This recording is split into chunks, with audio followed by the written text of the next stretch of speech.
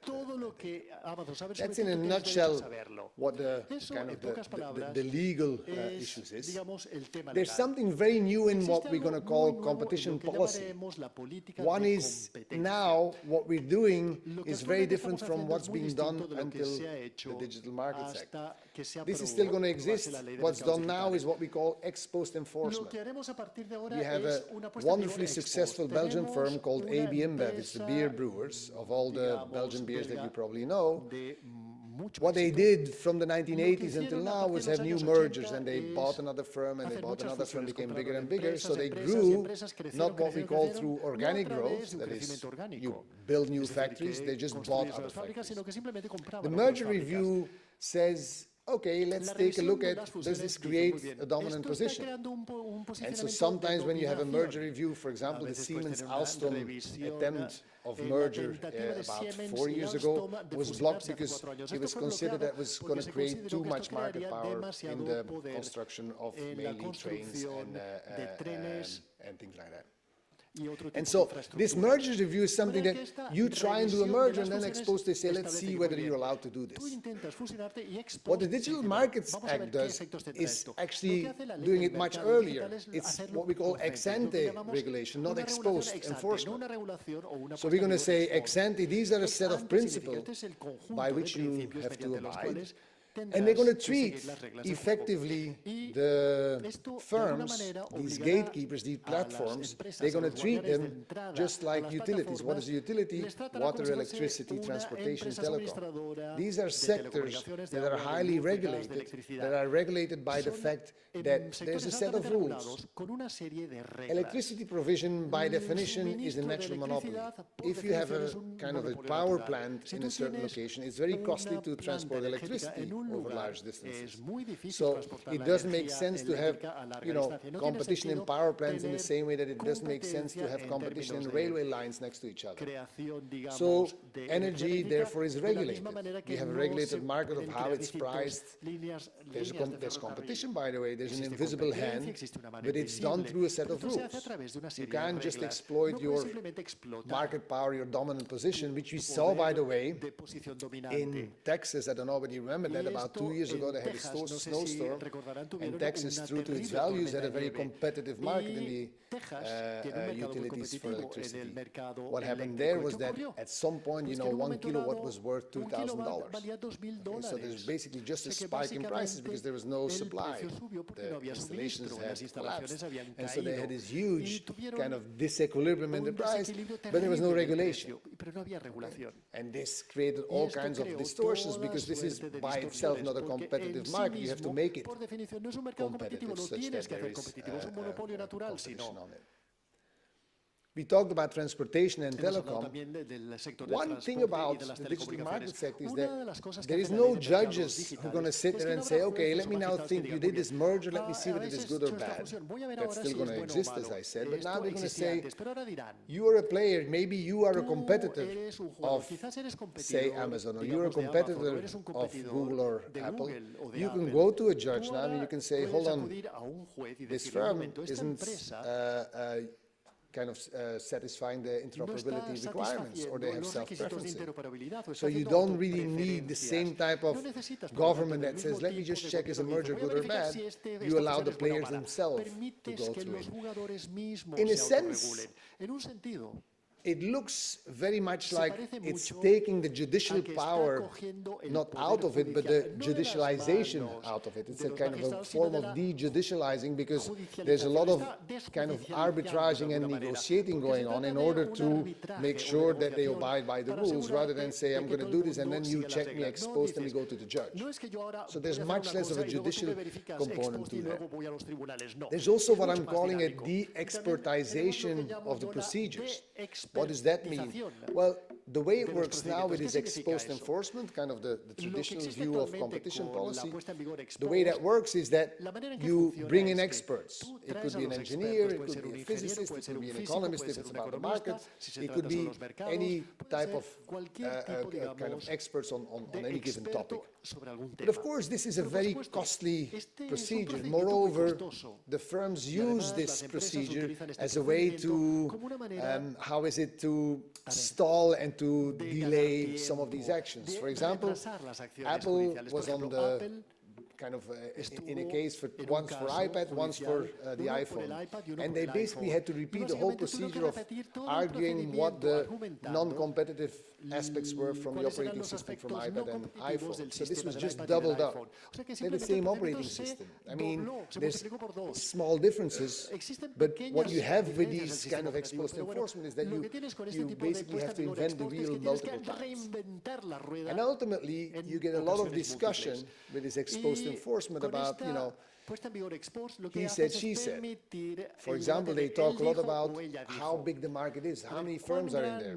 And then Google says, of course, this is a huge market because search, there's also, you can search on LinkedIn, you can search on WhatsApp, the search market is huge. But that's not what most people think of what the search market for the products that Google makes. How many browsers are there? There's probably Google and Bing has a tiny share, and the rest is to Google. So then they have a discussion, but what is the search market? And this is, again, a very lengthy debate, because Google, if they can show that the search market is all these firms, then it's very competitive. Whereas if it's very specific to one or two firms, then they have a dominant position, and this affects the ruling of the judges. This ex-post enforcement is a huge business. All these consulting firms that are around, it's about 1 billion just in the European Union. So this is big business. I mean, what the Digital Markets Act potentially is going to do is reduce kind of the need for those businesses. So you might see some people that knock on your door to look for jobs at some point. Good. What do we expect on the 9th of March? The Digital Markets Act becomes, it's already voted, it's already active in the sense that there's negotiations going on, but the 9th of March is the end of the trial period, then they have to implement it. One of the things that's going to happen is that you'll be able to send a message from your WhatsApp account to a Telegram account, for example. So interoperability now means that you'll be able to send messages to different messaging services. What is this going to mean? Well, to most people this doesn't mean anything because they all use WhatsApp anywhere. But what's going to happen is that this is now going to give rise to many more operators entering into the market. There's now going to be many more messaging services because it doesn't matter that I'm a WhatsApp user. I can send from WhatsApp to, if it were the case that the Belgian consulate started the messaging service, you could do that. In the same way that I can call from my Movistar account to my Mobistar account friend in Belgium, or to the Vodafone account. In the same way that I can send an email from my Gmail account to the diplowell.fed.be account from the consulate. So this is creating basically entry of more players. Entry of more players is going to offer these services at a lower price. You say you don't pay for WhatsApp, but remember the advertising. So this is going to create a form of competition. Is it going to break the advertising monopolies? I'm not sure. So these are a number of things where I'm, not sure how effective the Digital Markets Act will be. Will it break the physical bottlenecks? Remember our Dutch firm that produces the chips, sorry, the machines that make the chips. Is it going to break that bottleneck? I don't think the Digital Markets Act will be able to do that.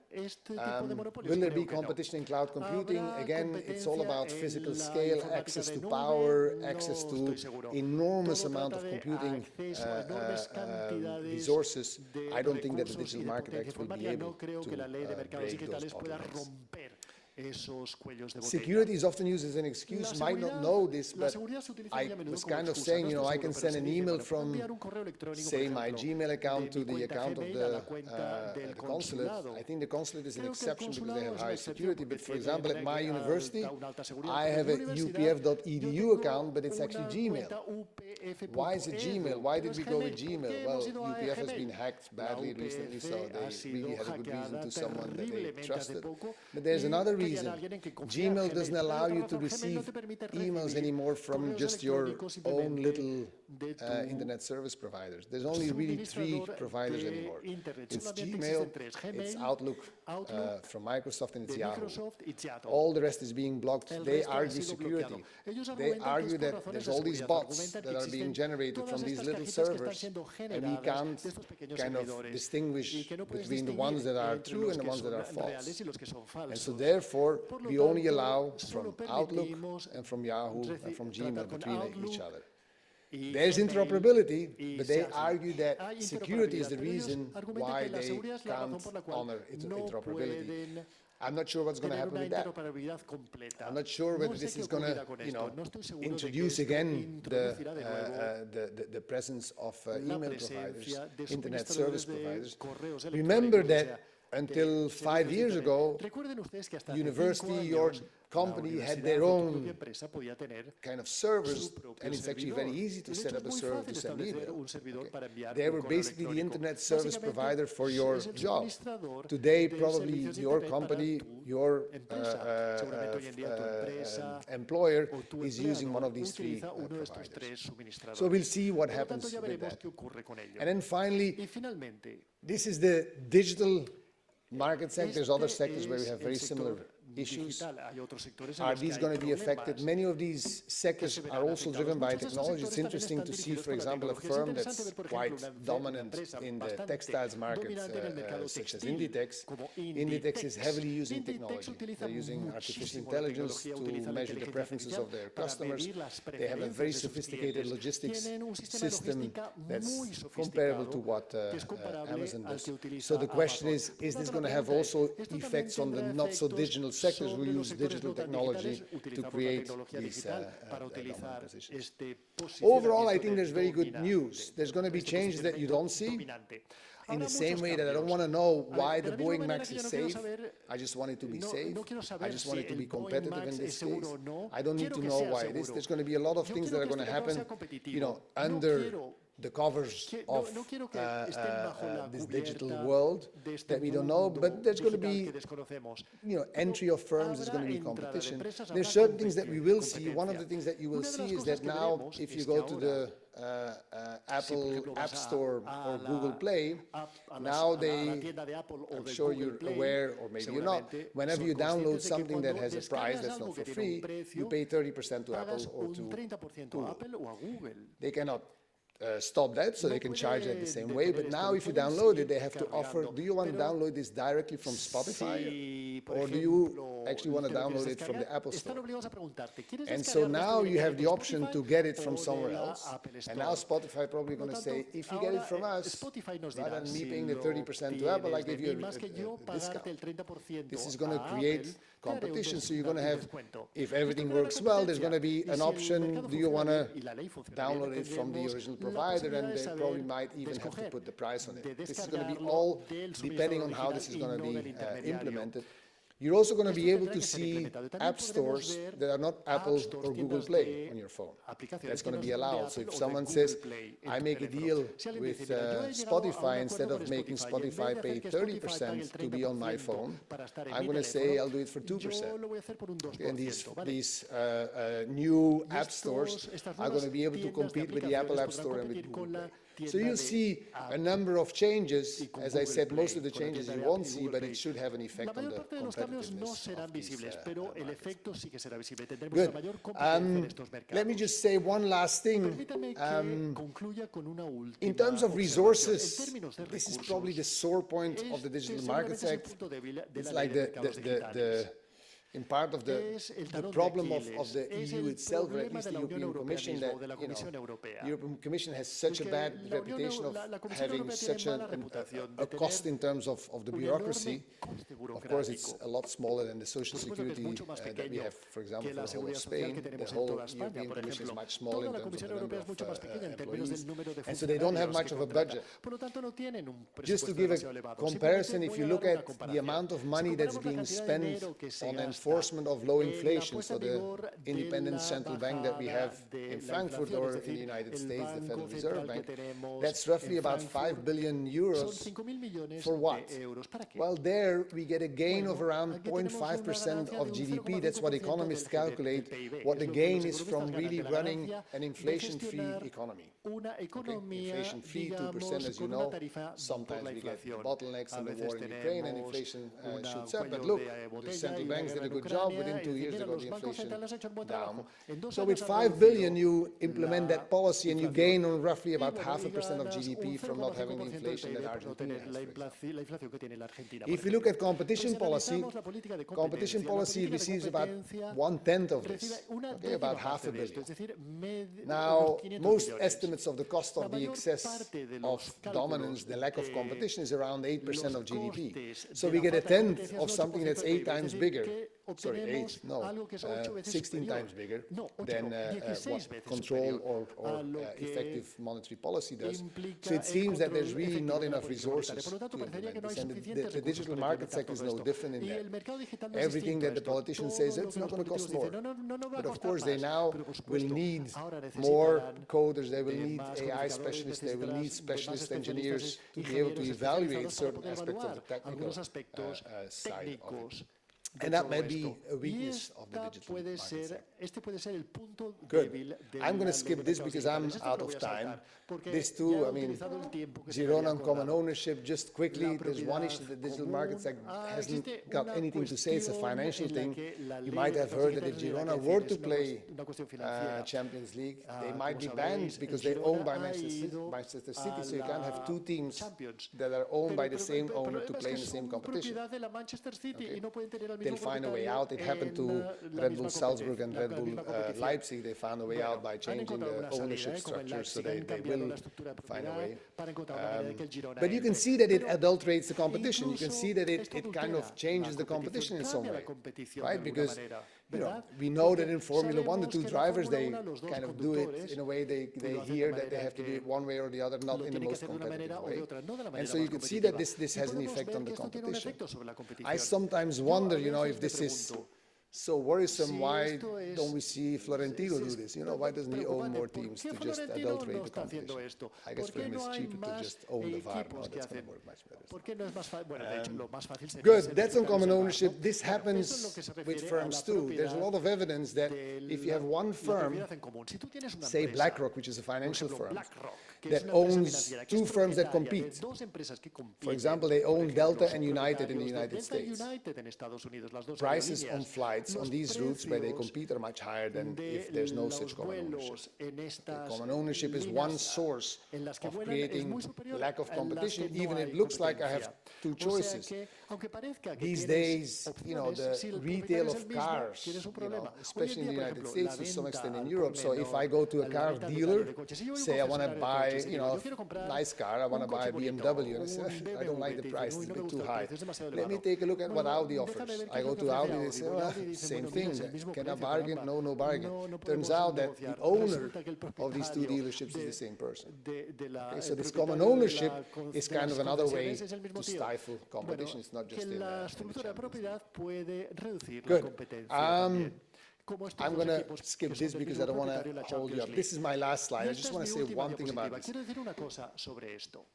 Ultimately, many of these firms that are active, that we see in operation, are global firms. These are firms that are basically selling around the world, maybe in some cases not in China because of the certain restrictions that there are in China, but virtually everywhere. Okay, Google is around the world, Meta, Facebook and Instagram, WhatsApp is around the world, everyone uses them.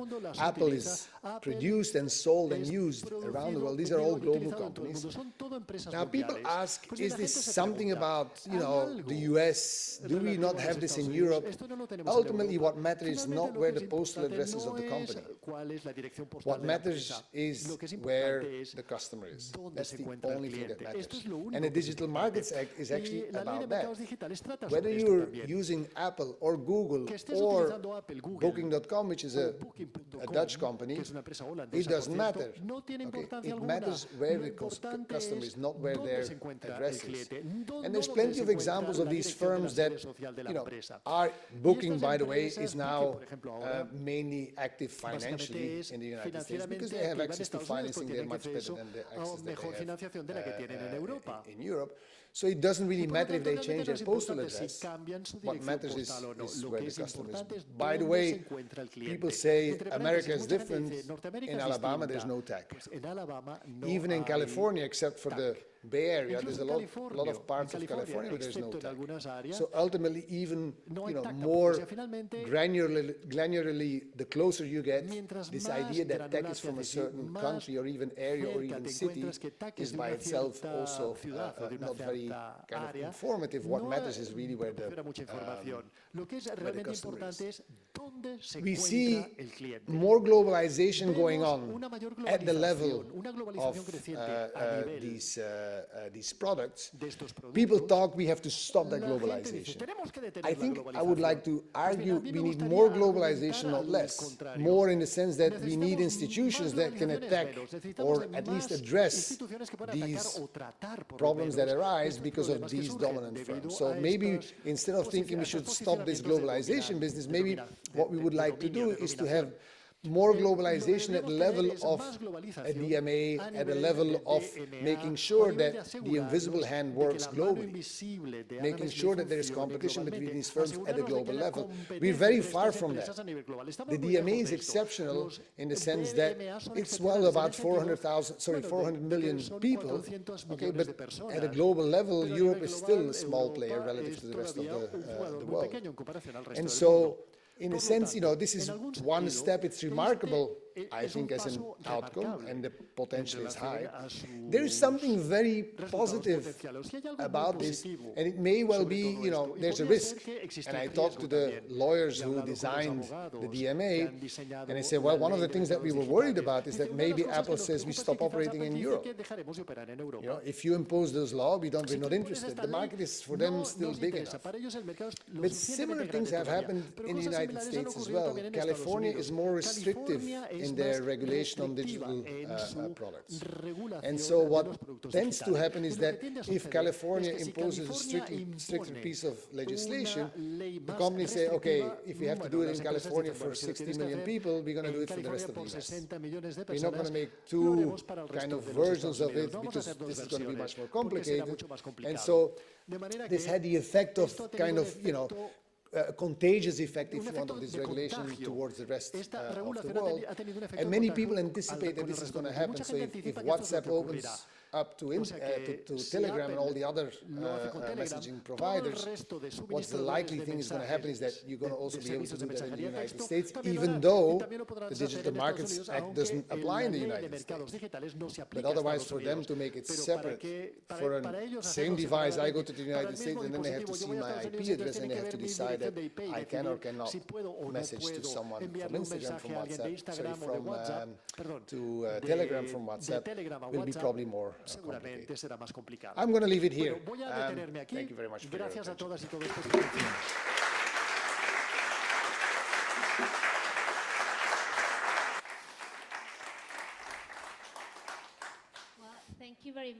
Muchísimas gracias, Joan, por una presentación súper interesante. Ahora se supone que tenemos algunos minutos para el coloquio, pero me temo muchísimo que hemos consumido el tiempo que se nos había otorgado. Pero quisiera volver a darte las gracias. Hemos cubierto la mayor parte de los temas que queríamos tratar y que son súper relevantes para la presidencia belga de Europa, cuáles son las implicaciones de regular o de no regular, algunas ideas o políticas que pueden ser puestas en vigor y los elementos positivos de algunas de estas políticas. Yo les recomiendo que hagan un seguimiento estrecho del trabajo del doctor Ekbok y muchas gracias a todas y todos por haber venido y gracias de nuevo al Consulado belga por haber organizado esta sesión y gracias también a la Fundación La Caixa y espero verles a todas y todos de nuevo muy pronto. Gracias. Buenas noches.